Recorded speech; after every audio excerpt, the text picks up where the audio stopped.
¿Cómo están? Bienvenidas, bienvenidos al escenario del poder. Comienza la semana, comienza Stock Disponible. Conversaciones necesarias, muy necesarias en el Chile que estamos haciendo entre todas y entre todos. Y cada vez que hemos hablado del pasado, ya sea histórico, ¿no?, con el profesor Peralta, o reciente también, de la historia más moderna de nuestra democracia, siempre lo hacemos con el afán de entender lo que está ocurriendo y proyectarnos también hacia el futuro. Y nuestro entrevistado es una figura interesante, ¿eh? Muy controvertida, por supuesto, de lo que ha sido la última etapa de nuestra democracia. Tan controvertida que él sacó un libro para explicar su verdad respecto de este proceso. Se llama Testimonio de un analista de inteligencia. Lo tengo en mis manos. Mi verdad es la que viene a contar hoy Lenin Guardia Vaso, a quien saludamos en el escenario del poder. Lenin, ¿cómo está? Bienvenido. Buenos días, gracias por la invitación. ¿Por qué un analista de inteligencia tiene que contar su verdad? Bueno, porque yo creo que cuando, como diría Bertolt Brecht, un mundo no acaba por nacer, por morir, y el otro no acaba por nacer, se genera un vacío. ¿Ya? Y la historia comienza a distorsionarse. Y si hay algo que a mí me preocupa son las futuras generaciones, que van a pensar del Chile, de este Chile que heredaron. Y como esto fue una zona en la cual yo me dediqué, y cuando usted me presenta como controvertido, es porque yo siempre creo que cuando usted sale de su casa y se juega por el bien común o por intentar modificaciones de la sociedad, termina siendo controvertido. Unos los aman, ¿Ya? Y otros los odian. Perfecto. Le quiero contar así algo personal, pero yo leí su libro este fin de semana y me dejó, además como parte de la generación de los... Yo empecé a hacer periodismo en los 90, así que todos los casos de la oficina donde usted se dijo había trabajado, ahora por el libro veo que no trabajó en la oficina, sino que trabajó directamente con el secretario Belisario Velasco en esa época, y no con Enrique Krauss y la oficina de Chile, lo profundizaremos. Pero su nombre, ¿no?, estuvo muy ligado a esos primeros años de la democracia, tutelados también por lo que había sido el aparataje militar. ¿Por qué cree usted entonces que se vio envuelto en tanto, ¿no?, en tantas situaciones que se tildaron también de escandalosa? El libro comienza con una, si bien los vamos desgranando, Lenin. Sí. Comienza con algo que estalló en los 90 también, con Francisco Javier Cuadra haciendo una denuncia. Francisco Javier Cuadra, para las nuevas generaciones, ¿no?, ministro de la dictadura, uno de los ministros más importantes de la dictadura del último tiempo, ¿no?, diciendo que se consumía droga en el Congreso. Y usted señala una cena que hubo en la casa del entonces presidente del Partido Socialista, el senador Núñez, donde se dijo y se habló de este tema. ¿Por qué usted tenía esa relación usted con Francisco Cuadra, y qué pasó en esa cena, más allá de lo que dice el libro, Lenin? Bueno, aclaro que la cena no fue en la casa del senador Núñez, la cena fue en mi casa. Perfecto.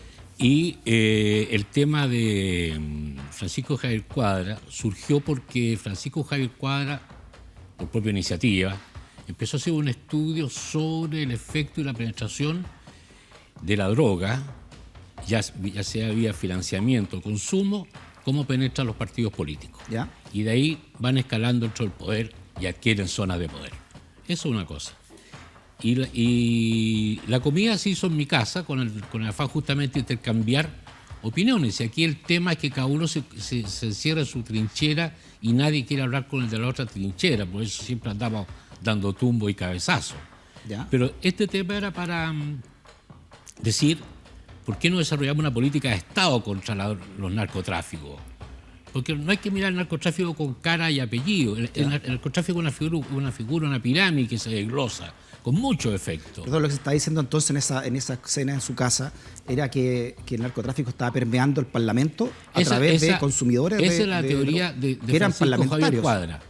Eran parlamentarios, según... No, era la teoría de Francisco Javier Cuadra, porque él había visto en Colombia y otros países que había estado estudiando. Y ahí ocurre una situación bastante sui generis y especial que nos sorprendió a todos, que quien comienza a citar personas es en ese minuto Ricardo Núñez, que era vicepresidente del Senado. Claro. Para gran sorpresa de Francisco Javier Cuadra, mía y de Carlos Cruz, que estaba ahí. Además de presidente del Partido Socialista en ese momento, ¿no? No, era vicepresidente. ¿Era vicepresidente? Sí, del Senado, no sé si ocupaba... ¿Qué pasó entonces a partir de eso? Usted dice que su vida ahí cambia en democracia, porque luego esto escala, por supuesto, ¿no?, después de la entrevista que da públicamente Cuadra, Y bueno, pasa un tiempo. Claro, y Núñez queda preocupado por esos nombres que habría dado en esa cena. Pasa un tiempo y en febrero, pleno febrero, un día sábado, domingo, no recuerdo, tipo 3 de la tarde, Núñez me llama porque había salido la revista que pasa 2 días antes, el viernes, consumo de droga en el Parlamento, anunciaba Cuadra. Y me dice, por favor, necesito urgente hablar contigo porque no encuentro a Francisco Javier Cuadra. Partí pleno verano, las palomas caían envueltas en llamas, llegué en el jeep de mi mujer a la casa de Ricardo Núñez, que iba por Peñalolén arriba. Me dice, estoy solo. Pero cuando entramos en un espacio reducido no estábamos solos. Estaba Marcelo Chilin ahí. Entonces, bueno, para mí fue un poco incómodo porque no teníamos mayor contacto, sabía que estábamos en posturas diferentes. Y toda la conversación giró en que si Cuadra iba a decirle al ministro, no me acuerdo qué ministro fue, los nombres que él dio. Yo le dije que no creía porque ya Cuadra me había dicho que él no iba a usar esa información porque se había dado en un espacio privado, que era mi casa. Y por respeto a mi casa no lo iba a hacer. Perfecto. Pasan los días, viene el Festival de Viña. Y un día... bueno, y el otro problema que preocupaba mucho a Francisco, a Chilin, es que Núñez dijo una cosa atroz ahí en la mesa, que él tenía la íntima convicción que... el atentado a Letelier. Que el atentado a Letelier no era obra de Contreras, sino de la CIA. Y en ese momento el ministro Bañado llevaba la causa, en fin. Exacto. Bueno, que me preguntó también... temprano a las 7 de la mañana, Cuadra me dice, ¿qué hago con esto? Le dije, por favor, olvida, déjalo, cárgaselo al vino tinto. O sea, pero Núñez estaba muy arrepentido de todo lo que había dicho. Claro, y no sabía... Al calor de esa conversación. Claro, y tenía temor que lo que podía hacer... porque más que mal, no solamente fue embajador de Pinochet en el Vaticano, fue su ministro, consejero, padrino de una guagua. Tenía varias relaciones, no tenía por qué tener condescendencia con el señor Ricardo Núñez. Y viene el Festival de Viña, me llama Belisario y me dice, oye, mira, la revista Cosa viene con un tema tuyo, pero no hagamos nada, porque esta revista muere Era un perfil suyo. Claro, sí, pero como un informante de Cuadra, que lo firmó la niña Giner, algo así, no me acuerdo bien. Gines, algo así. Y yo bajo a comprar la revista y cuando la leo, lo primero que me llama la atención es que está la descripción completa de en qué vehículo yo andaba, cómo estaba vestido, es decir, entera. Cuando llega, sale toda la cuestión de cuando usted llega a la casa de Núñez, y estaba Marcelo Chilin ahí. Claro. Bueno, ustedes tres eran del Partido Socialista en esos momentos. Sí. Bueno, lo concreto que yo al ver esa descripción mía, si no había habido nadie observándome, no me cupo duda, entonces llamé a Mónica González, que yo tenía un aprecio porque era compañera de la Juventud Comunista conmigo hace 1000 años atrás. Y su respuesta me dijo, mira, no te preocupes, a partir de ahora te van a invitar a todos los cócteles de Santiago. No fue así. Ocurrió todo lo contrario. Sí, además viene después una declaración demoledora de Andrés Salamán, ¿verdad? Después, claro, brutal, donde usted, Andrés Salamán, lo señala como informante de la CNI. Claro, y ahí también ocurre otra cosa. Ricardo Núñez, como vicepresidente del Senado, llama a un senador y le dice, mira, tenemos problemas con un militante socialista que se llama Lenin Guardi, que tiene relaciones con el CNI, en fin, etc. No alcanzó a terminar la frase y salió corriendo a decírselo a Andrea Alamán. Y Andrea Alamán, ¡pum! A pesar que Jaime Esteves le pide, Jaime Esteves, el presidente de la Cámara, le pide, por favor... También socialista, digamos, esto para las nuevas generaciones también, para que entiendan este tinglado de PPC por la no democracia. meta a Lenin en esto, igual Andrea Alamán me tira. ¿Y por qué Alamán tendría que meterlo a usted? ¿Por qué tendría que declarar a Alamán? Porque Alamán era el nombre que más circulaba como consumidor de droga. Por eso quiso salir a defenderse. Alamán estaba preocupado de que se le... Bueno, Alamán estaba viendo que se les estaba montando todo un tsunami de infamia contra su persona, porque en rigor, años después, y hoy día, yo le digo aquí en su canal, en esta entrevista, yo nunca escuché el nombre de Andrea Alamán, salvo el senador Núñez. Entonces, ¿Núñez lo nombró en esa cena? Sí. Bueno, ya vamos a llegar hasta ahí. Núñez lo nombró. Entonces, lo que ocurre es que cuando la Mónica González me dice que me van a invitar a cóctel, viene el discurso de Alamán y viene que me pasan al Tribunal Supremo del Partido Socialista. Sí. Usted lo describe en el libro también esa tarde-noche, no sé lo que habrá sido, cuando es insultado por su en ese momento compañeros, ¿no?, del Partido Socialista, Claro. por esta declaración de Alemán que dijo que usted trabajaba para la CNI. Exactamente. Entonces, ¿Ya? eso fue un pasaje muy, muy ingrato, porque me encontré con una turba como 50 tipos que me querían agredir. Lo mismo que le pasó a Longueira cuando fue a votar no sé en qué elección presidencial. Perfecto. Y después otro socialista me dice, oye, mira, eso te lo organizó el hermano de Camilo Escalona, Simón, es especialista en esto. Ah, bueno. Entonces, a esa altura yo ya empezaba a sentir un mal gusto militando, porque veía que otros militantes que pasaban al Tribunal Supremo por cosas mucho más graves, salían intocables, y ahí me suspendió la militancia por 3 años. Pero en el fondo, mire, en el fondo ocurre todo de que cuando Enrique Krause asume su gobierno, se da cuenta que no tiene nada. Que Primer no, ministro de Interior de Ministro Democracia Interior. del presidente del Sí, Enrique sí, Krause, hay también que de la explicar, democracia cristiana. ok, sí. Sí. el primer ministro del Interior de la democracia. Entonces, Disculpe, para cerrar el tema, ahí tenemos ahí a Enrique Krause en pantalla. Lenin, de cara al país, sí, ¿usted trabajó para la CNI? no, jamás. Jamás. Eso es casi un insulto preguntármelo. ¿Ya? Casi un insulto. No, yo, gente de la CNI las conocí en Punta Peuco. Al que yo conocía fue el general Gordon, que es Ya, diferente. pero, disculpe, pero su padrino Sí. era el general Brady, Sí, que es un general metido en la dictadura hasta los huesos, digamos. sí.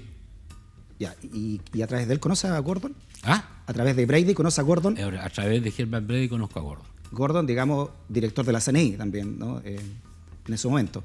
¿Y qué relación tenía usted con Gordon y con la CNI, puntualmente con la cúpula de la CNI?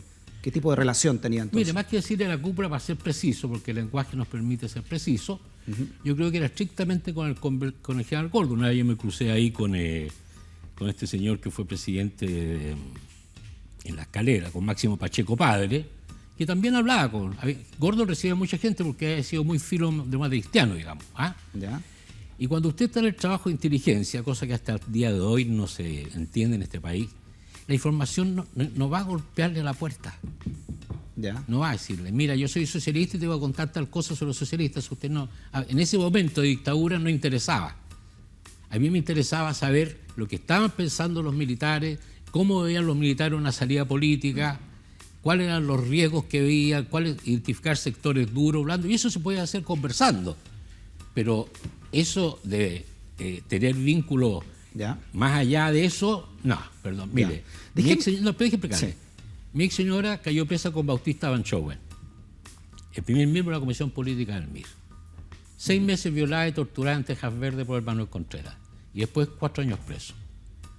Mi hermano mayor, gerente general de Corfo, se vino a Chile porque el presidente se lo pidió, era jefe de la CEPAL para América Central, 4 años preso, torturado del cuello hasta los tobillos. Es decir, yo no tenía realmente una relación muy afectiva con los torturadores y violadores de derechos humanos.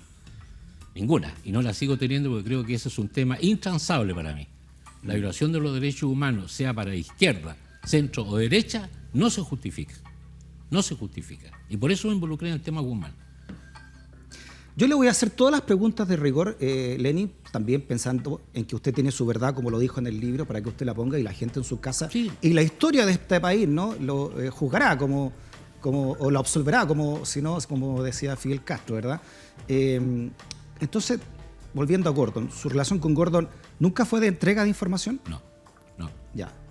Tenemos una pregunta que le dejó... Es más, yo no conozco a nadie que se meta en el mundo de entrega y cambio de información, Perfecto. que se siente en la avenida Perú a tomar helado con el general de la CNI vestido civil. Ni comer en restaurantes, ni tener algunas visitas sociales. No conozco ese caso. Perfecto. El mundo de los agentes funciona en la sombra. Y este no era el caso. Es más, íbamos al Casino Viña a jugar juntos a veces. Con Gordon. Sí, me decía, acompáñame. Lo acompañaba. ¿Y con qué financia eso entonces? Como para ¿Cómo? entender un poco la mecánica de la información, ¿no?, del manejo de la información o de la inteligencia. ¿Por qué usted accedía después de todo lo que contó, lo que pasó con su señora, Porque con su era más hermano? importante el país. Cuando Era estaba más hablando con uno de los importante- más grandes chacales, ¿no?, de ese porque momento. se da cuenta, no lo estoy cuestionando de usted, Sí. pero como país tenemos la tendencia al reduccionismo, buscar el elemento fácil de conclusión. Ya. Y de ahí saltamos. Entonces usted hablaba, le entregaba información y el otro le daba plata. Punto, se cerró el cuadro. No. discúlpeme que le diga, desgraciadamente no estamos en Centroamérica porque haría una definición mucho más clara de la situación. Perfecto. El tema está de que la CIA conversa con la KGB, conversaba, ¿cierto? La Mossad con los ingleses y todos los servicios de inteligencia conversan. Ya. Todos tienen relaciones, Ajá.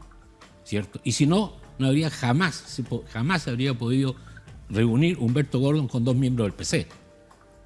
Jamás. Que también usted lo pone en su libro, Sí, en obvio, su departamento de obvio, Providencia. obvio. Mire, tenemos mucho que hablar. Vamos a hablar, usted también estuvo, fue importante y lo cuenta ahí como qué pasó con el caso Guzmán, ¿no? Para encontrar los asesinos de Jaime Guzmán, también secuestro de Christian Edwards y luego el caso de Carta Bomba. Pero también tenemos una pregunta que se la vamos a hacer a la vuelta de esta pequeña pausa, Lenin, si usted realmente también trabajó con el DINE en la década del 80.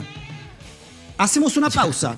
Queremos conocer su verdad también, porque también queremos conocer un pedazo importante de la historia de Chile, que fue la transición a la democracia y cómo se trabajó finalmente ahí y cómo se convivió además, ¿no? Esos difíciles momentos de principios de los 90 con un Pinochet aún con mucho poder y con aparatos represivos de la dictadura también, ¿no? Intactos prácticamente, como también lo señala en su libro, y su relación con el actual diputado Marcelo Chilin, del Partido Socialista, que fue quien creó la oficina, de la cual también se dijo que usted había sido parte, pero leo su libro, veo que no fue parte de la oficina. ¿Le parece que hagamos una pausa, Lenin? Volvemos al escenario del poder. Estamos en stock disponible. Conversaciones necesarias en el Chile que estamos haciendo entre todas y entre todos. No te vayas de la sintonía.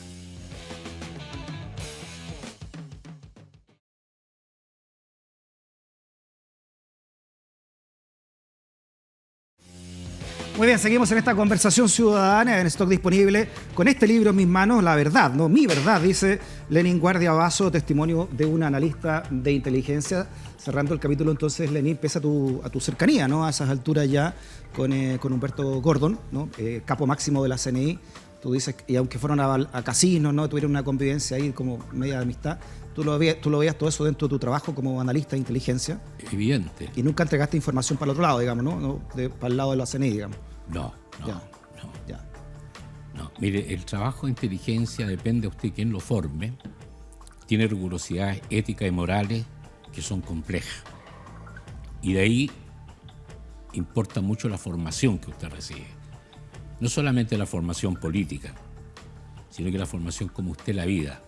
Perfecto. Como usted la siente. Por eso hay un gran filósofo, Camus, que dice: un sujeto sin ética es un salvaje suelto en la sociedad. Así es. Que es un poco lo que me pasó a mí en el proceso. Ya hablaremos de ese proceso que tú lo ves que te marcó mucho después de la caída de las Torres Gemelas y las cartas bombas, que estuviste detenido por eso. Pero mira, tu historia es apasionante, ¿no? Bueno, te llamas Lenin porque tus papás eran comunistas, venías de predeterminado, fuiste de la juventud, fuiste pionero, niñito, digamos, y después fuiste de la juventud comunista, luego militas en el MAPU, en el MIR, después de la Revolución Cubana, y terminas siendo del Partido Socialista para la UP, ¿verdad? Y en esa condición eres exiliado, pasas tu exilio en Cuba, en fin, otros países, y llegas en los 80 a Chile. ¿Cómo te reinsertas en los 80 en plena dictadura, entonces, con tu trabajo como tú de analista, dentro de esta dictadura que estábamos viviendo? La verdad que reinsertarme directamente no se podía evaluar porque no sabía exactamente en qué parámetros me iba a mover en el campo de la inteligencia. Es decir, no es que me dijeran, oye, hubiese una voz suprema que me dijera, Lenin, anda y hace tal cosa. No, fui viendo mis relaciones, cómo fui construyendo mis relaciones sociales, después tantos años fuera de Chile, acostumbrarme a ese Chile desconfiado, adaptarme. Y por eso es que estuve mucho tiempo haciendo París, Santiago, París, hasta que al final me radico acá definitivamente los primeros días de enero del 85. Exacto. Días convulsionados. Pero le voy a dar una respuesta que quedó en el aire. ¿Cuál? La del DINE. Espérese. Ya, okay. Para allá voy. Pero primero quiero darle un contexto a esa respuesta porque sé que va a ser muy importante para usted darla en esta verdad que está contando en Vía X Lenin. Usted llega a los 80, país convulsionado, el 85, la represión a tope de la dictadura. Se vienen casos horribles, ¿no? Casos quemados, casos degollados, la muerte de los hermanos Toledo, en fin. Todo eso pasaría en esta mitad de la década de los 80 en adelante hasta la caída de Pinochet en el plebiscito. Usted llega pero hablábamos, su padrino era el general Brady, a través del cual usted también conoce la jerarquía en esa época de la CNI. ¿Cómo se reinserta como analista también con esas ligazones con el ejército en esos momentos? Bueno, en primer lugar, ocurre que un primo mío, para darle la secuencia, ¿Ya? Que trabajaba con la dirección clandestina del PC, cuando ocurre el caso de Goyao, y primero antes habían ocurrido otros hechos, habían secuestrado a algunos militantes comunistas, lo habían tirado en diversas partes, en fin. Conociendo mi vínculo que yo tenía con Germán, al cual lo pasaba frecuentemente a ver a su oficina, a su ministerio ahí en Teatino, me dicen, queremos hablar con el general Brey. Yo le dije, ya, doy el mensaje, lo doy. Germán me dice, mira, no, conmigo no puede ser, voy a consultar. Me llama otro dice, menos, me dice, tiene que ser con Gordon, el de la CNI. Yo te lo puedo presentar, en fin, etcétera. Ya, perfecto. Y le aviso al PC, oye, no puede ser porque no tiene nada que ver. Pinochet solamente ha dicho, porque era muy amigo, Germán Brey y Pinochet. Sí, claro. El único general que lo acompaña del principio al fin de su gobierno. Y porque le decía las verdades, pero todos los demás, sí, mi general, vamos como avión. Pero le dijo, no, porque este no es un tema no es un tema que tenga que ver con la energía nuclear, tiene que ver con otra cosa. Perfecto. Así se suscitó la reunión. Y así conocí yo a Gordon y nos fuimos relacionando. Ahora CNI y el DINE. Y DINE eran cosas separadas. Y ahí me tocó conocer finalmente al que era a cargo general Eugenio Covarrubia, que estaba a cargo del servicio, de esa estructura militar. Sí. Y aquí usted se da cuenta que somos cortoplacistas, no vemos las cosas. Y un día asume mi amigo Isidro Solís, y digo mi amigo porque fue uno de los pocos que no me negó cuando yo caí Ministro preso. de Justicia del Partido Radical, sí, en el primer gobierno de la Concertación. Y sobre todo lo cito porque fue correcto, al menos conmigo. No me negó, dijo, Lenin Guardia fue, es y será mi amigo. Y aclaro otra cosa, Lenin Guardia nunca estuvo en la oficina porque él fue director de la Dirección de Seguridad Pública también. Ya vamos a llegar a la oficina, que eso ya es en democracia. Quiero cerrar el tema de los 80. Estoy de acuerdo. El DINE, como usted dice, el DINE, la Dirección de Inteligencia del Ejército. Y por otro lado estaba la CNI, la Central Nacional de Informaciones, que era la represiva de la dictadura, pero el DINE le entregaba mucha información también a la CNI. Bueno, trabajaban en conjunto, ¿no? Obviamente. La pregunta no se la voy a hacer yo, se la va a hacer otro periodista, Javier Rebolledo, usted me imagino que también lo conoce, ¿no? Sí. Pero acaba de sacar un libro que se llama Ratti junto a Dauno Totoro. Estuvieron acá la semana pasada, donde ellos hablan, y en ese libro puntualmente, de las torturas que se cometieron, dicen, ¿no? En la oficina y todo el aparataje que hubo ahí también de inteligencia, entre comillas, en democracia, con torturas de por medio, según el libro de Javier. Javier además desentrañó toda la madeja de la DINA a través de su trilogía de los cuerpos, y cómo la DINA nace, ¿no? Investiga muy bien, y después, ¿no? Los cómplices civiles que incluso tuvo en su tercer libro de trilogía. Javier Rebolledo, entonces le dejo la siguiente pregunta a Lenin para que se la responda. Ahí está. Buenas noches. Mi pregunta es la siguiente. El coronel de ejército Raúl Rojas Nieto, integrante de la DINE, de la Dirección de Inteligencia del Ejército, señala que usted era informante de la DINE durante la dictadura. Él menciona que él llegó a la DINE el año 87 y que usted ya estaba ahí como informante cuando él llegó. Esto redunda en que usted habría sido informante de la DINE durante la dictadura y que habría entregado informes, según el coronel Nieto, a la DINE. Mi pregunta tiene que ver con qué tipo de información le entregaba usted a la DINE, cuál era la naturaleza del trabajo que llevaba ahí con la Dirección de Inteligencia del Ejército y cuál es la razón por la cual usted consideró pertinente llevar a cabo cualquier tipo de relación con la Dirección de Inteligencia del Ejército durante ese periodo. Muchas gracias. Lenin, la cámara es suya. Bueno, mire, yo en lo personal no me siento enjuiciado por eso, ni ética ni moralmente. No. O sea, lo que dice el coronel es cierto, entonces usted... Lo que dice el coronel es cierto. ¿Usted trabajó, como le preguntó Javier? Lo que pregunta Javier no es una cosa que se salga de contexto, por eso le digo, la aclaro, yo no me siento enjuiciado ni nada. Le aclaro que mis relaciones, tanto con el DINE como con la CNI, no hubo jamás un nombre no hubo jamás un detenido, no hubo jamás un desaparecido, no hubo jamás nada, una violación que tuviera relación con la violación de los derechos humanos. En eso mi conciencia está muy, muy clara. El general Gordo me pidió a mí una ayuda que significaba darme una visión política de cómo carajo empezamos a salir de este tema en que nos hemos metido. Ese es el tema. Y es por eso que el coronel Raúl Rojas me conoce y por eso que yo conocí al coronel Raúl Rojas, que se dedicaba estrictamente al tema político.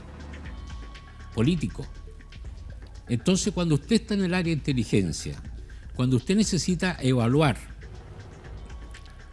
a su adversario, su contrincante o al que sabe que va a derrotar más adelante, necesita información pero de varios perfiles.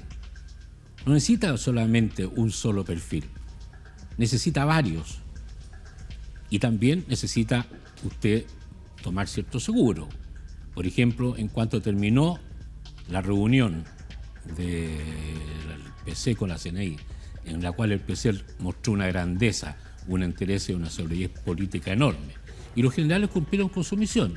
Ellos tenían que chequear una información que sí le entregaba el PC, que apuntaba a los degollados. Para cerrar este tema, antes de entrar a lo que ocurrió... pero es que ahora se lo voy a cerrar yo.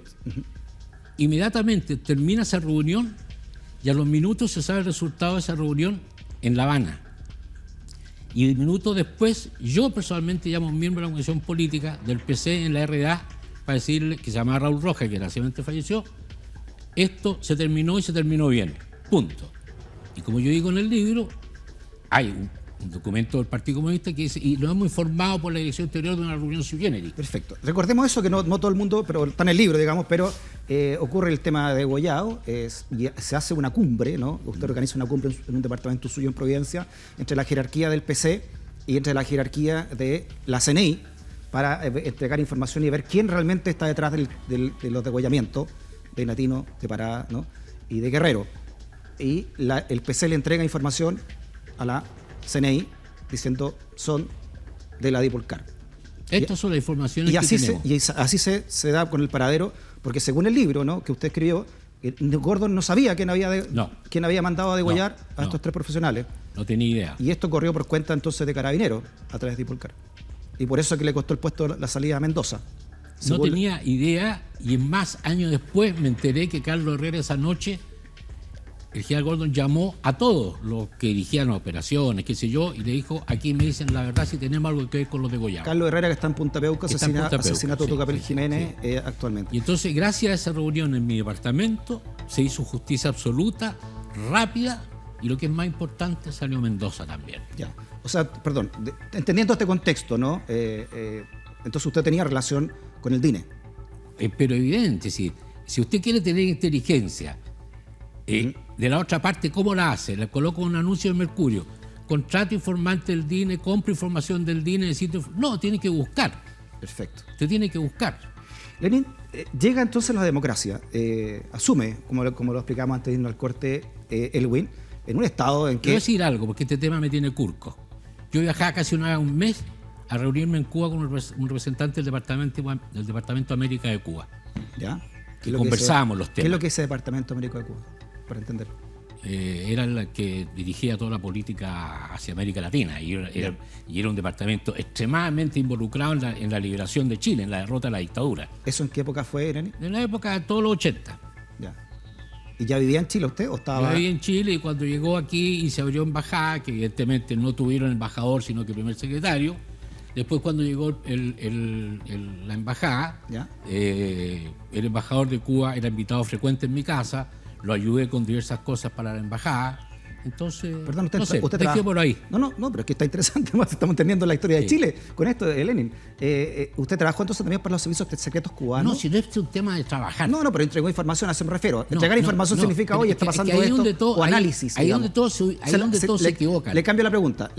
¿Entregó análisis para los cubanos? Análisis de lo que escucho aquí y análisis que entrego a los que yo considero que son mis próximos. Claro, eso es su trabajo, ser analista, güey. Bueno, obvio. Claro, lo que pasa es que usted analiza la información, que es lo que está ocurriendo, ¿no? Bueno. Eso se llama inteligencia en el fondo. Pero en ese minuto el tema era avanzar hacia la democracia. Ya. En ese minuto el tema no era derrotar humillantemente a los militares, sino que buscar una salida. Oiga, Lani, disculpe, dentro de lo que usted me está contando, usted es un personaje de Netflix, porque tenía contacto, se lo digo, porque para saber un poco de la importancia que usted tuvo en los 90. Tenía relación, podía llegar a la cúpula de la CNI, podía llegar a la cúpula del PC, podía llegar a hablar con la máxima dirigencia cubana en su momento. O sea, tenía usted unos lazos entonces muy esparcidos, ¿no? Sí, pero nunca he hecho gala de eso, ni lo he publicado. Esto ya lo dije, y en realidad se me escapó un poco de madre, pero porque esas preguntas de Rebolleo, y reconozco su capacidad investigadora, es minimizar el mundo de la inteligencia. El mundo de la inteligencia, usted no se imagina lo complejo que es. No se imagina todo el tinglado que usted tiene que armar para que funcione. Y el tiempo que usted tiene que tener para recién recibir una información, usted trabajarla y transformarla en inteligencia. Y después ver, a ver, esta información, ¿a quién le sirve? ¿Al ministro de Hacienda? No, es una información de salud porque estamos mal. Ese es el tema. No, y un mundo que estamos entendiendo. Yo leo de su libro y usted era una pequeña pyme, o sea, usted tenía también su propia red personal que lo nutrían también de esta información que usted después analizaba. Llegó a tener a 26, 27 personas. Lo voy a comentar. Yo tuve una fuerte discusión y ahí aprendí una palabra que no conocía en mi vida, con Álvaro Corbalán cuando estábamos presos en Punta Peuco. En Punta Peuco. Nos pusimos a discutir una vez por el tema de los derechos humanos, única vez que tocamos el tema. Ya. Y ahí llegamos a la conclusión de que lo que ellos tuvieron fue un aparato de seguridad muy potente, muy eficaz, pero no tuvieron nunca un aparato de inteligencia. ¿Cuál es la diferencia, Lenin, de eso? Que la inteligencia no opera, la inteligencia le habría dicho al quinto día, señor Pinochet, no podemos seguir matando gente porque vamos a quedar como bárbaros en el mundo. ¿Me entiendo, no? Es dar instrucciones, es construir escenarios, dar alternativas. Decirle al gobierno, suba este conflicto, pero baje este otro, por mientras se resuelve. Ya. Podríamos estar 5 días hablando de esto, Lenin, pero sigamos avanzando, ¿no? Para ver cómo es su trabajo también en democracia. Le decía yo, llega... Es que para entrar a juzgar hay que conocer un poquito, eso es lo que le quiero decir. Perfecto. Los que van a jugar acá en la historia, yo no estoy haciendo, yo hago solamente las preguntas, Lenin, y la gente que está viendo acá en las casas. Y le quiero aclarar que gracias a mis relaciones con la CNI y el DINE le salvé la vida a mucha gente. Eso sí se lo puedo decir. Sí, por ejemplo. A mucha gente. A ver, cuénteme eso. No, un solo caso. Un muchacho que en un lugar X mató a un militar. Ya. Y mi gran amigo José Carrasco Tapia, que era el padrino de mi hijo, colega de usted, gran periodista que lo matan la noche del atentado, me dice, hay que sacarlo urgente de Chile. ¿Lo puedo alojar en tu casa 3 días? Ok. Se quedó como un mes, porque no tenía la infraestructura para hacer carnet. Al final le dije, ya mira, haga cualquier cosa, yo lo saco para el aeropuerto. Y ya me acuerdo, le dije, oye, tengo que sacar un familiar en tal vuelo mañana en la mañana. ¿Le puede decir al hombre de la CNI que me espere en el aeropuerto que me tramite rápido? Por supuesto, me dijo, no hay un problema, fulano de tales. El carnet, mire, con suerte se podía parecer al carnet de Colo-Colo. Pésima imitación de un carnet de identidad. Pasó y se fue y se salvó. Y así puedo contarle mucho. Pepe Carrasco le pidió ese favor por esta persona que se salvó. Era un militante del MIR, claro, que haya asesinado a una persona X.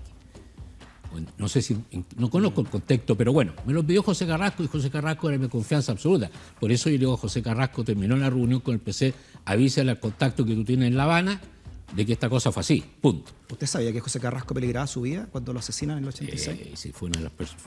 Sí. No, me llamó esa noche él, porque ese era el día de mi cumpleaños de mi madre, y yo había estado todo el día fuera de Santiago. Qué tremendo. Y en la noche yo le dije, Pepe, ¿cuál es tu diagnóstico? ¿Va a haber una repre? Me dije, la sal. Y yo conociéndolo, porque Pepe no lo había conocido ahí, sino que lo había conocido el año 65, y dije, el Pepe va a zafar, se va a ir de su casa. Nunca me imaginé que se iba a quedar. Sí, nunca. Digámoslo para la nueva generación, uno de los periodistas mártires, digamos, revista Análisis, claro. Y murió en dictadura por la represalia después del atentado a Pinochet. Sí. Bueno, uno de los asesinatos por los cuales está preso, imagino, Álvaro Corbalán también. ¿Cómo? Uno de los tantos asesinatos por los cuales estará preso Álvaro Corbalán. Sí, no es Álvaro Corbalán, tiene claro esa represión. Tiene claro que va a estar preso muchos años, es decir, su vida entera. Y es por eso que siempre yo le dije una vez, ya, pues Álvaro, córtalo con la frase, porque él pasaba y me decía, yo sé con nombre y apellido por qué yo estoy aquí, pero tú, Lenin, no sabes por qué estás con nombre y apellido acá. Y es más, cuando estuve en el programa el otro día del otro canal... Mentiras verdaderas. Claro, Mentiras verdaderas. Un amigo mío que yo aprecio mucho, que es padrino de mi hija, le dolió mucho una cierta condescendencia con la cual yo había hablado con respecto a Carlos Herrera y Corbalán. La misma condescendencia que usted habrá notado en el libro, ¿cierto? Porque cuando usted está 4 años y medio preso, yo estuve preso casi 8 años. Cuando usted está 4 años y medio preso conviviendo con una persona, hay 2 alternativas. O la ignora o usted se mata. Pero es imposible.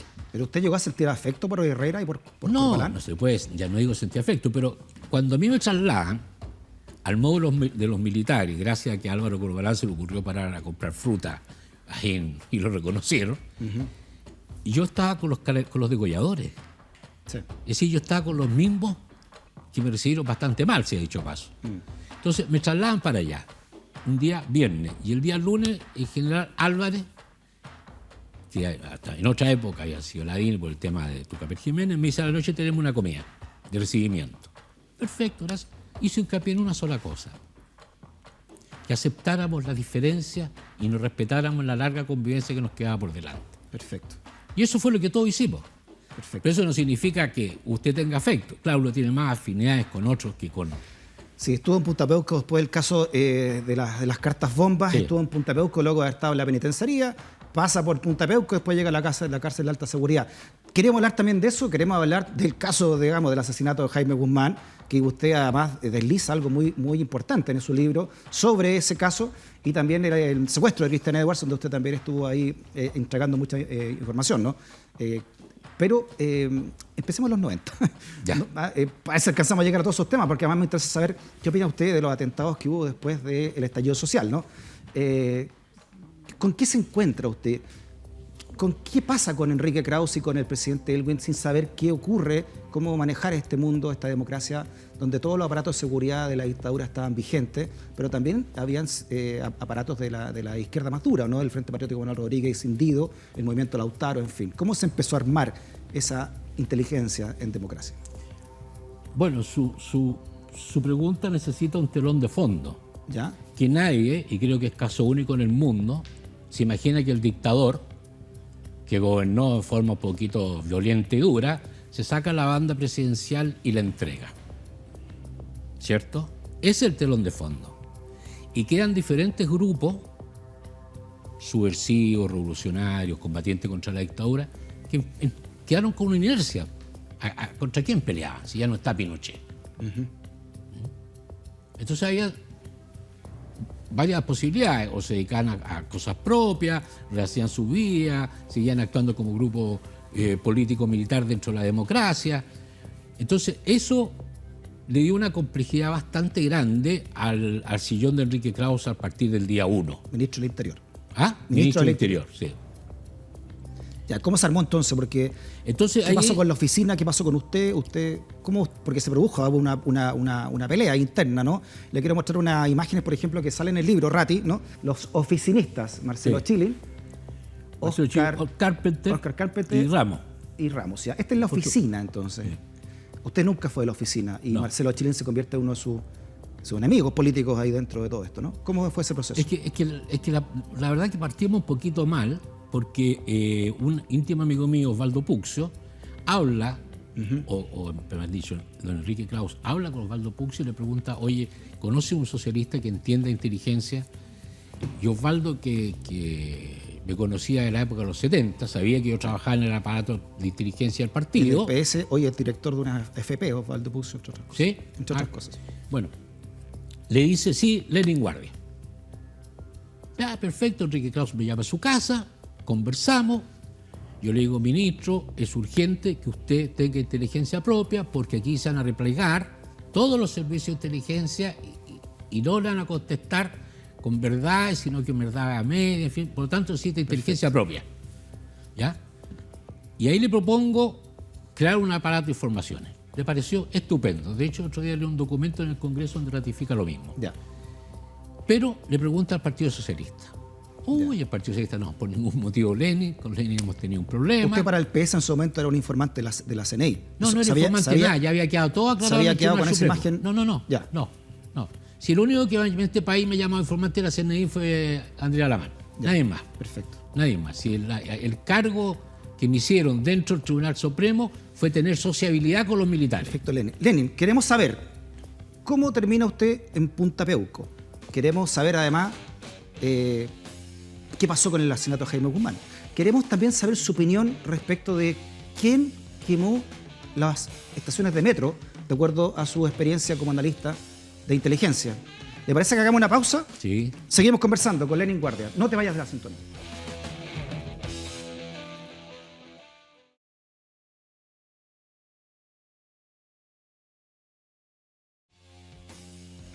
Muy bien, estamos conversando con Lenin Guardia y su verdad, ¿no? Que está en este libro que acaba de lanzar por edición digital, testimonio de un analista de inteligencia, Lenin Guardia Basso. Lenin, nos estabas comentando entonces todos esos albores de la democracia y lo que ocurrió, ¿no? Para formar la oficina por un lado, pero y los problemas que había también. Tú hablabas del Partido Socialista que había vetado tu nombre, ¿no? Para sí, ser parte de la vetan oficina. mi nombre y le dicen que no me respalda. Entonces don Enrique me llama nuevamente a su casa, me acuerdo muy bien que era el cumpleaños de mi padre, el 15 de febrero, y me dice, pasa esto y esto. Le digo, bueno, entonces hasta aquí no me llegamos por don Enrique, no hay problema. Ya. Me dice, no, he decidido que tú trabajes con Belisario. Que era su subsecretario Que del era Interior. su subsecretario. Su mano derecha, digamos. Claro. Y ahí empezamos a armar con Belisario, por decir, la maqueta, lo que sería formar una red informante. Ya. Me demoré algún tiempo porque no es reclutar al peso, no es comprar gente. Oye, te pago tanto, trabajas conmigo. Tú tienes que tener una mínima confianza en esa persona. Ajá. Bueno, primero lo que se podría llamar un Estado Mayor y después empezamos a reclutar gente y curiosamente descubrimos que a la gente le interesaba más luchar contra la delincuencia y el narcotráfico. No querían meterse en temas políticos. Ya. Cuando les pregunto yo, pero a los agentes de campo, porque yo jamás bajé a conocer a un informante, Ya. ¿por qué no quieren trabajar en temas políticos?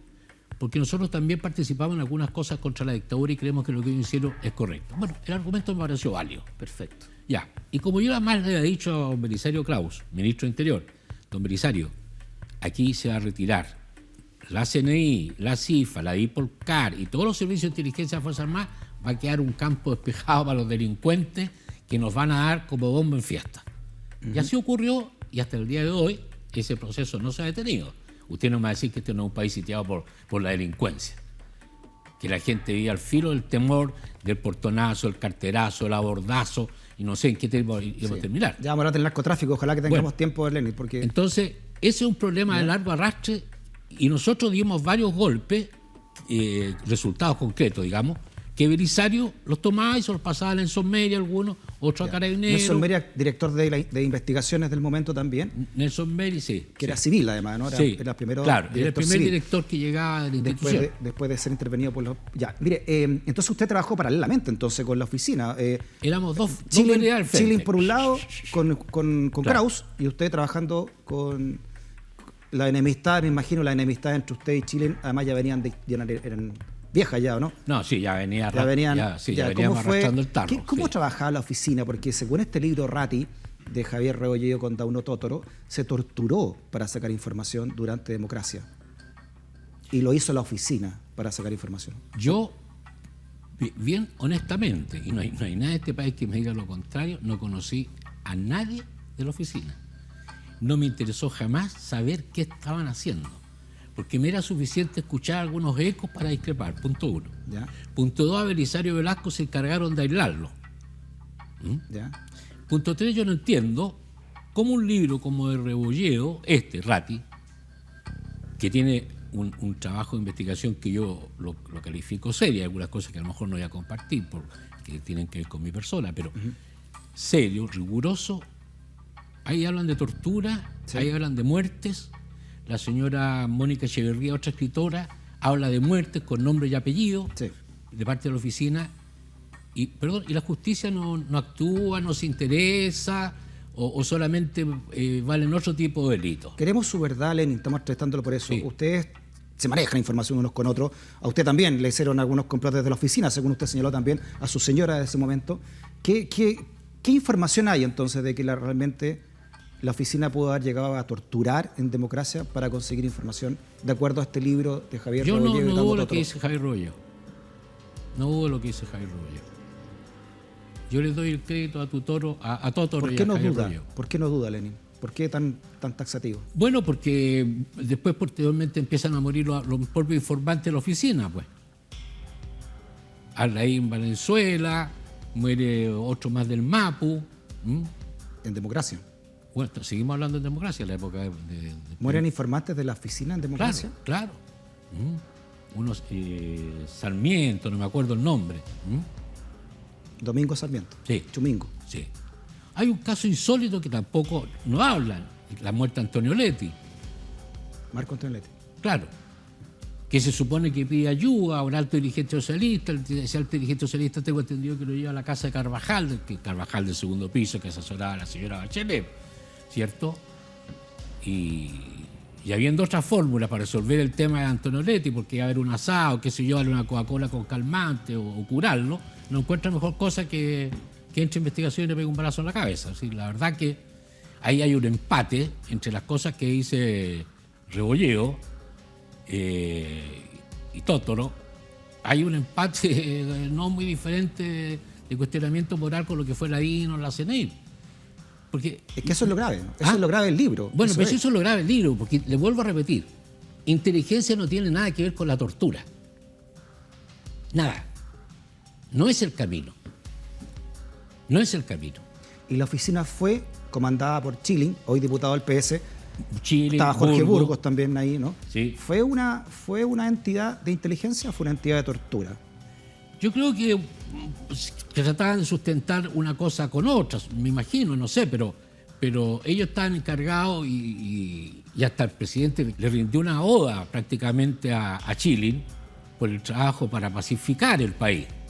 Bueno, Pinochet y la DINA también decían lo mismo, que había pacificado el país, no sé si usted se acordará. Y la democracia cristiana decía que habían pacificado el país.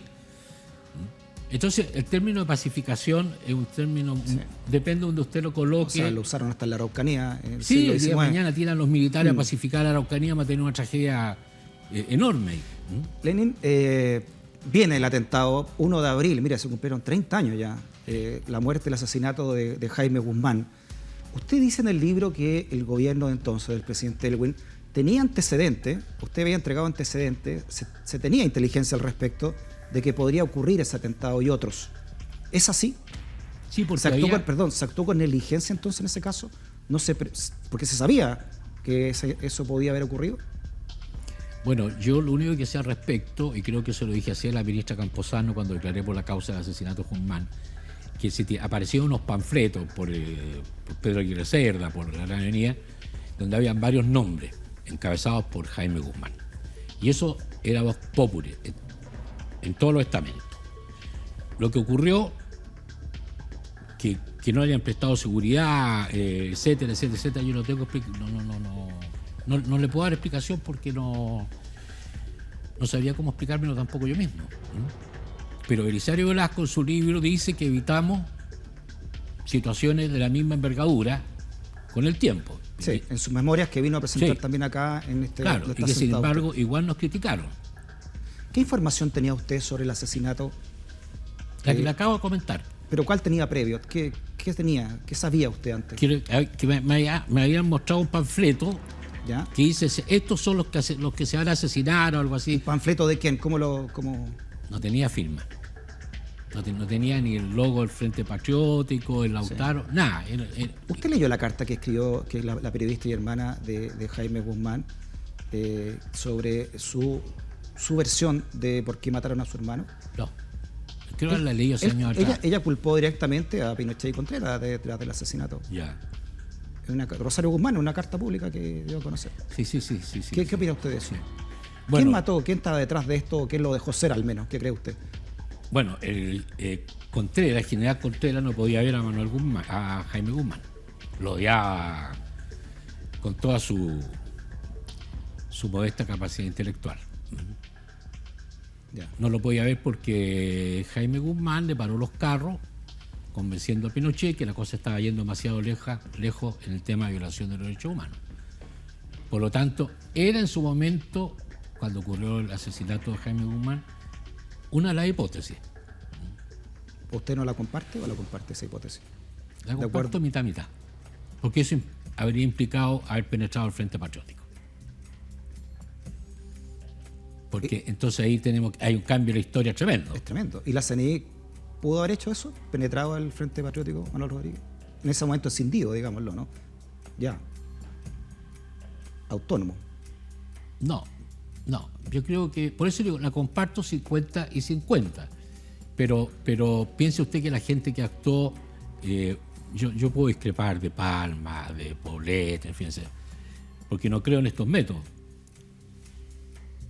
Pero lo veo muy difícil que hayan sido infiltrados hace muchos años atrás para que pudieran infiltrar la dirección del Frente, porque aquí esta cosa tiene una consecuencia que se habla muy poco de ella. Hay una fracción del Frente Patriótico que quería transformarse en un partido político. Le doy firmado por escrito que si eso se hubiese realizado, hoy día muchos partidos no existirían y este Frente Patriótico político tendría un tremendo auge y apoyo, sobre todo en los segmentos jóvenes, por el simple hecho que se la jugaron. ¿Se da cuenta? Y cuando van apuntando hacia ese camino, le colocan un muerto arriba del escritorio. Hasta ahí llegó el camino. Y no cualquier muerto.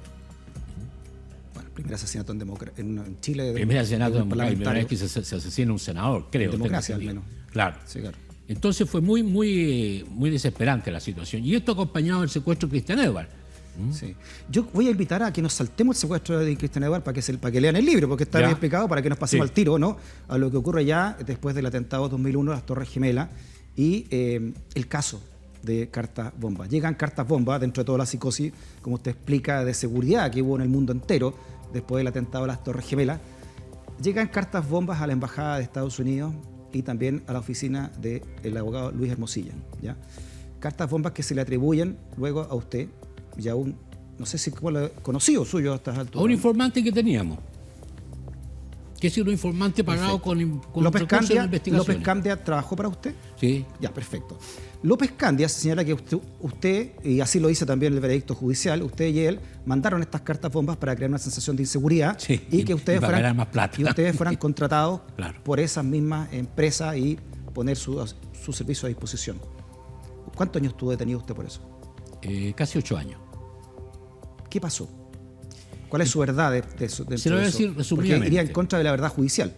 ¿Ah? Su verdad iría en contra de la verdad judicial. Absoluta. Que lo tuvo 8 años detenido. Absoluta. En la penitenciaría, en Punta Peuco y en la cárcel de alta seguridad. No son lugares menores, ¿no? Para estar 8 años detenido. No. Y además, en la penitenciaría, 18 meses aislados. Exacto. Solo en un cuarto piso con 1 hora de patio en la noche. No le voy a decir que es muy agradable. Acusado de terrorismo, entre otras cosas. Claro, ¿cierto? Con la familia sufriendo todos los dramas habidos y por haber. Bueno, mire, el argumento del ministro, su conclusión, es tan superficial, pobre, como es todo el juicio.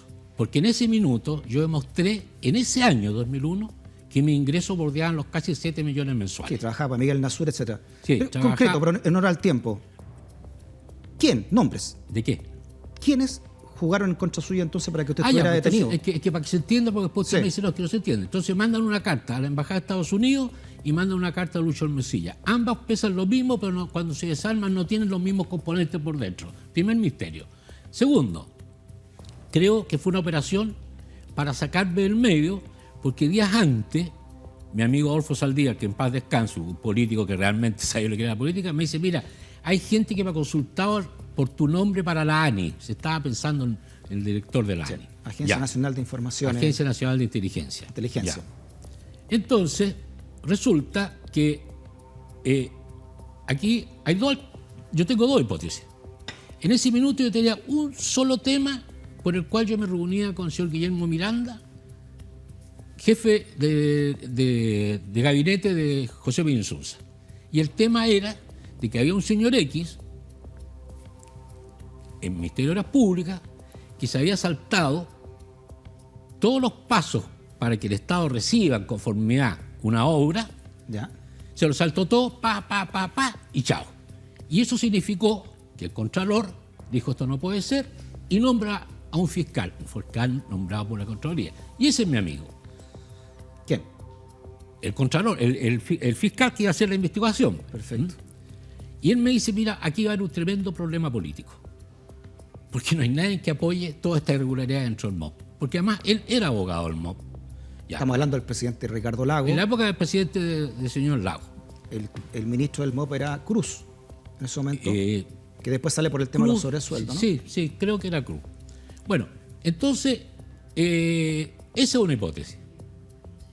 Que me sacan del medio porque yo, en el fondo, yo era un disco incontrolable, no me metí. Y la otra se da mucho la mano con el libro Ratti, que hubiese habido una suerte de conspiración en investigaciones, porque Meri expulsó muchos ex-CNI, muchos DINA, muchos funcionarios involucrados en la droga, en fin, etcétera. ¿Ya? Y como yo llegaba permanentemente a la casa de Meri, no sabía que era su cuartel, que era un cuartel, que ha registrado, guardia llega a las 10 de la noche, se va a las 2 de la mañana, en fin, porque si su asesor aparece vinculado a un hecho terrorista, ¿qué se supone que usted hace? Usted renuncia. ¿Ya? Lo menos que puede hacer. Pero el gobierno salva a Meri. ¿Ya? Lo salva con las vacaciones, con esto y lo otro, y al final aparece una señora que recupera por milagro de Dios, porque así son las cosas en este país, de Linares, que se llama Odete Alegría, y dice, no, a mí el señor Meri me paseó el pene por la cara en un interrogatorio en la Escuela de Infantería en Linares. Y el gobierno dice, hasta aquí no llegamos, Nelson. Y se va. Y ahí termina la segunda hipótesis. Ahí está Nelson Meri, muy importante también dentro de los primeros años de la democracia y después continuamente. Claro, es un tipo importante, pero es que mire... Espérese, que no estoy entendiendo. Entonces, ¿está hablando que el gobierno de Ricardo Lagos lo quería preso usted? Sí. Sí. ¿Por qué Ricardo Lagos lo quería preso? Bueno, porque... Seguimos con los socialistas, usted, ¿ah? Bueno, porque el ministro de Interior, a quien yo asesoraba, ¿Ya? se querelló en mi contra, y a pesar de que la Embajada de Estados Unidos no lo hizo, porque la Embajada no se iba a querellar, después que le echaron 2 edificios abajo en Nueva York con un papel que no tenía nada, con un sobre que no tenía nada, ¿Ya? se querella José Miguel Insunza en contra mía, y después se querella también Isidro Hermosilla. Luis Hermosilla, el abogado, que le llegó una carta también. Claro, carta por la cual en los años que van pasando... Lenin, disculpe, que no quiero dejar súper claro esto. ¿Por qué Ricardo Lagos, según usted, lo quería detenido, lo quería preso por este caso? ¿Por qué? Mire, me negó en Washington, en una pregunta que le hicieron en Nueva York. Nosotros somos 3 hermanos. ¿Ya? Los conocía a los 3. Y cuando estaba en mi caso le preguntan, ¿usted conoce el lenguaje? No, no lo conozco. No solamente eso, conocía a mis padres también. Pero bueno, así es la política. El tema está que aquí había un funcionario que parece que era muy próximo a él y que liberó una boleta de garantía de Tribasa por cientos de miles de UF, en virtud que Tribasa ya había quebrado en México. Tribasa es una constructora. Tribasa es la famosa constructora mexicana. No entiendo los cabos sueltos, disculpe, para que nos quede todo bien claro. Había que sacarme la escena. ¿Ya? Y como dijo mi terapeuta, era más fácil sacarte a la cárcel que matarte. ¿Pero qué tiene que ver eso con Tribasa? No me está entendiendo. En mis temas de asesoría, ¿Ya? a mí me tocaba hablar con diferentes personas. Y de repente me llama un amigo mío, abogado, dirigente del Sindicato de Obras Públicas, de profesionales. Y me dice, quiero hablar contigo. Ok, nos encontramos. Me dice, Lenin, me ha pasado lo tremendo. Me llamó el Contralor General de la República y me asignó esta causa. La he estado investigando y esto es tremendo porque esto no se pudo haber hecho. Porque esta licitación se saltó todas las etapas y quien está de director de licitaciones, de financiación, es una persona íntimamente ligada al presidente de la República. ¿Qué hacemos? Y ahí yo empiezo a decirle a Guillermo Miranda, ¿Ya? oye, resuelvan esto, y entonces si usted estira un poquito el chicle, se dará cuenta que a quién tiene que haber llamado, para alguien que entienda inteligencia. ¿Quién es esa persona que está relacionada con Ricardo Lagos? Hasta el día de hoy no la cito, pero es muy fácil de llegar a ella. ¿Por qué no la cita? Ya que estamos hablando, contando No, la verdad. porque... No. A ver, Lenin, disculpe. Esto... Creo en el periodismo investigativo, cosa en la época que yo caí preso y quién estaba director de licitaciones. No es más complicado que eso. Perfecto, 2001. Sí, no es más complicado. Estamos contando su verdad. Estamos desentrañando una etapa muy desconocida aún, ¿no? Sí. De Chile, porque estamos muy encima. Usted me está diciendo que se está investigando un contrato millonario con Tribasa en ese gobierno y usted tenía antecedentes también de eso, ¿no? A través de la Contraloría. Y eso a través del abogado del MOP. Y eso le costó entonces la enemistad con el gobierno de Lagos. Es una de mis teorías. Que lo habrían mandado a... fuera.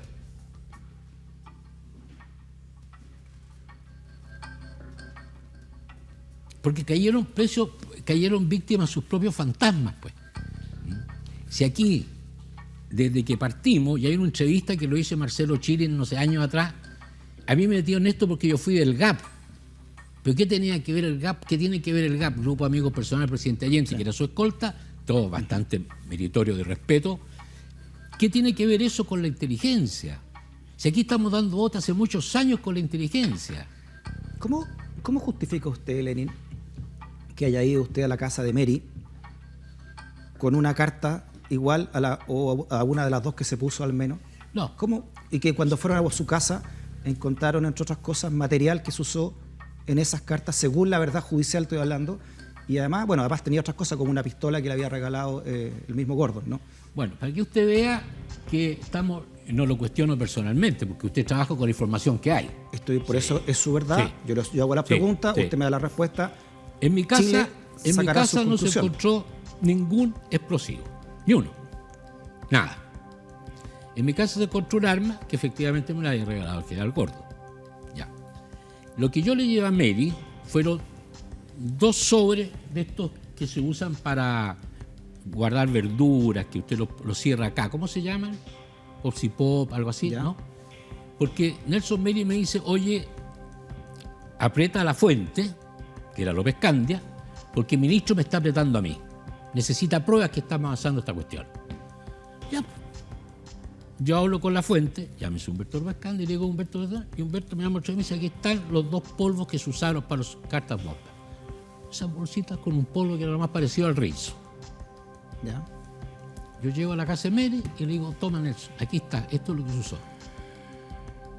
Y no me voy a olvidar nunca que Nelson se estaba en su escritorio y me mira y me dice, ¿tú te das cuenta de que con esto tú entras al proceso? No, me da lo mismo, le dije, yo no tengo ningún problema. Colócalo. Perfecto. Y ahí, tiempo después, me citan a declarar y me quedo preso.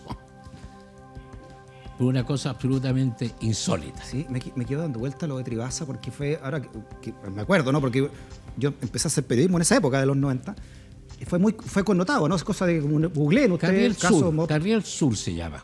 Esto fue el 98. Por ahí. No, un poco más creo que fue. El 2000, claro, y el 2013 empiezan a salir los antecedentes, en fin, o sea, fue... Había una persona a cargo que era pariente, de alguna manera, del presidente Lago. ¿Usted está hablando de Matías de la Fuente? Sí. Era primo de la ex primera dama, Claro. Luisa Durán. Claro. ¿Qué función habría tenido entonces Matías de la Fuente? Él era el presidente o director de las concesiones.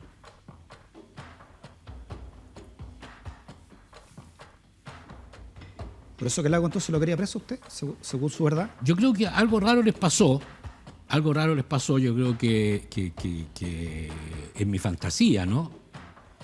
José Miguel Insulza ha llamado a Marcelo Chile, ha dicho, oye, resuelve este problema que hacemos con Guardia. Bueno. Yo la verdad quería que el ministro tuviera conocimiento de lo que me estaba diciendo el abogado, que había sido nombrado por la Contraloría para hacerse cargo de este sumario. Ese era mi único interés.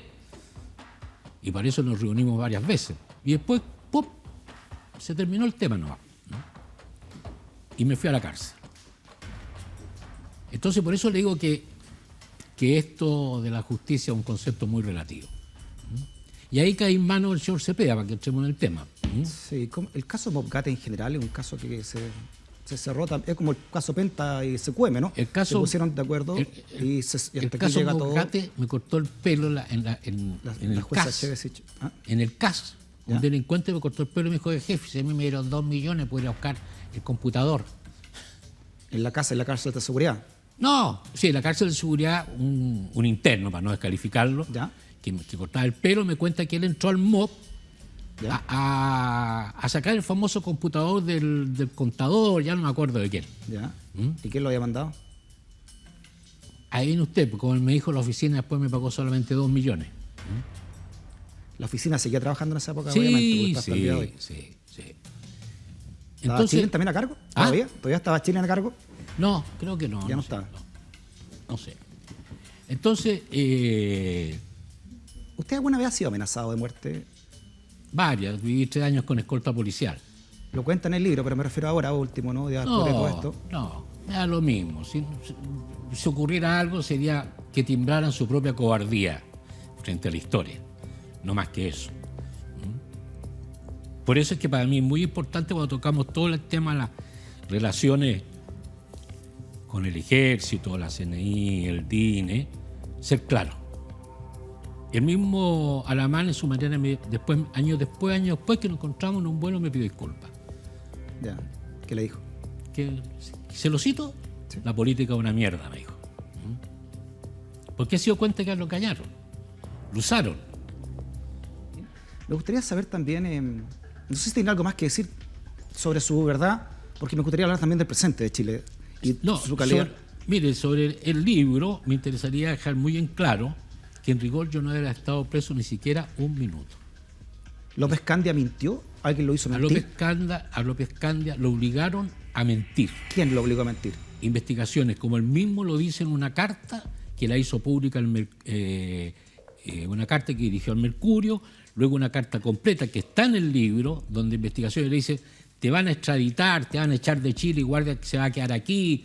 Una manipulación enorme, tremenda, macabra, ¿cierto? Con un juez incompetente, desprolijo, incapaz de entender los temas y que en todo momento, lo digo en claro, en todo momento, jamás entendió lo que era un debido proceso. ¿Y las cartas quién las mandó entonces?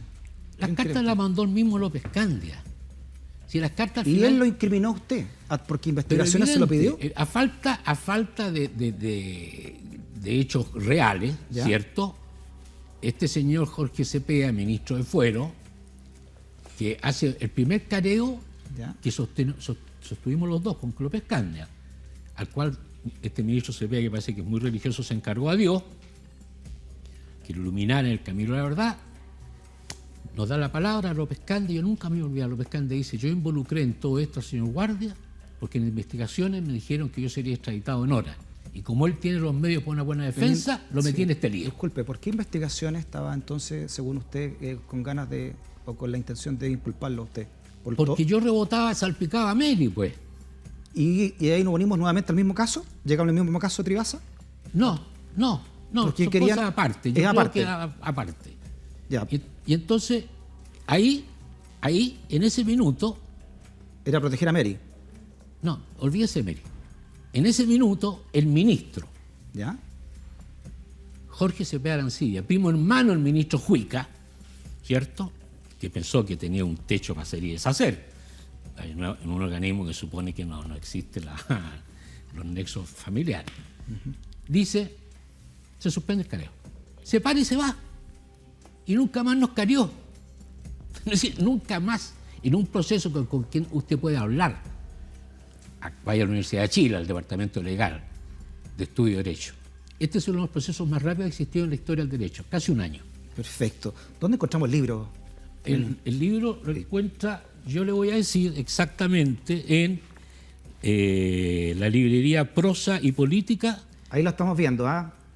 Ahí está, edición digital, para todas las coordenadas, Lenin, para encontrar librería GAM tu libro, ¿no? Y librería Antártica. Perfecto. Bueno, y librería Antártica. Es muy entretenido de leer además y tiene muchas anécdotas. Pero le voy a regalar la tinta, le voy a regalar la fresa. Sí, compré el expediente completo, 4 tomos, pagué una millonada en el archivo judicial. El expediente en su caso. Pura para basura. leerlo. Sí, pura basura. Tal vez hay una cosa importante, la boca no es la leche de guardia. Ok, sigamos. Perfecto. Pero faltaba algo, los cuadernos reservados. Y los cuadernos reservados, simplemente el Archivero Nacional tuvo que emitir un certificado. A esta repartición no llegaron ni un cuaderno reservado. ¿Qué son los cuadernos reservados? Perdieron. ¿Qué son los cuadernos reservados? Los cuadernos reservados, en mi caso, si yo le dijera aquí está lo que me condenó, aparece. Afoja tanto, declara la señorita Lucha Escopeta. Afoja tanto, declara Ricardo Lagos Cobar, afoja. Todos los que declararon estaban en cuadernos reservados. Todos. ¿Y eso se perdió? Y se perdió. ¿Qué gente importante estaba ahí declarando? Bueno, imagínense, ministro, ex vicepresidente, etcétera, colegas suyos, bla, bla, bla, bla. Entonces yo tengo la esperanza de que el Poder Judicial tenga la entereza de llegar a fondo a este tema. Por eso es que puse una querella con un fiscal por robo y pérdida de extravío de documento. ¿Ahora tiene una querella? Sí, puse una querella en la Fiscalía Centro, ¿Ya? con un fiscal, Ricardo Villarroel creo que se llama, ¿Ya? porque no me parece normal. ¿Cómo se va a perder si ahí está todo lo que justifica los 10 años? En el otro no hay nada. 18, 40 fotocopias iguales, solamente para hacer bulto. Y último, mi actuario, que me acompañó todo el proceso, que le filtraba toda la información a tercera, ¿Ya? es expulsado del Poder Judicial por corrupto, por vender, robar y perder expedientes. ¿A usted no le cabe en la cabeza que en ese minuto el ministro Cepeda me había dicho, señor Guardia, tenemos un problema, voy a revisar todo, vamos a partir de nuevo? No, me dijo, pues, está cumpliendo importantes funciones. Por eso yo creo que el señor Cepeda era seriamente preguntarse si está de acuerdo con Dios lo que hizo. Lenin, nos quedan 3 minutos, pero me encantaría saber, usted, ¿no? Porque me imagino que sigue con los contactados, ¿cuál es su impresión de la quema del metro, por ejemplo, y todo lo que ocurrió después del estallido social? No alcanzamos a hablar de Araucanía, pero al menos de ese tema puntual. ¿Quién quemó? ¿Por qué se quemaron tantos metros seguidos, digamos? Como si hubiese sido algo planificado, o al menos así parecía, ¿no? Bueno, ¿cuál es su impresión al respecto? Yo no tengo más información que la información abierta que tiene usted o cualquier otra persona, ¿cierto? Pero desde el punto de vista de inteligencia, yo creo que eso fue una operación muy bien planificada, con muchos recursos financieros, con gente especialista en saber cómo se incendian y se neutralizan, porque fueron varias estaciones al mismo tiempo, ¿cierto? Claro, sí. Pero en el fondo, si usted tuviera que calificarlo, fue una flecha al alma del Estado de Derecho de Chile.